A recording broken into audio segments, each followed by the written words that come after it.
గుండెలో నరగిలిన బాధ కన్నీరై కారుతుంది, కష్టానికి కారకులెవరో తెలపమని కోరుతుంది. నోరుండి అడగలేదు, కాళ్ళుండి కదలలేదు, ఎన్నేళ్ల దుఃఖాన్నైనా ఎదలోనే దాచుకున్నా. గుండెలో నరగిలిన బాధ కన్నీరై కారుతుంది, కష్టానికి కారకులెవరో తెలపమని కోరుతుంది.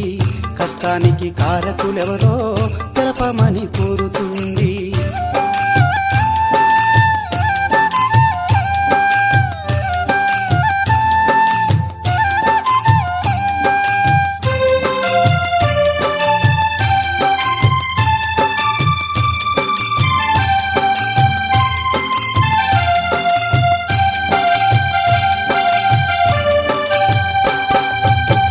అమ్మ ఉన్నంత కాలం ఆకలి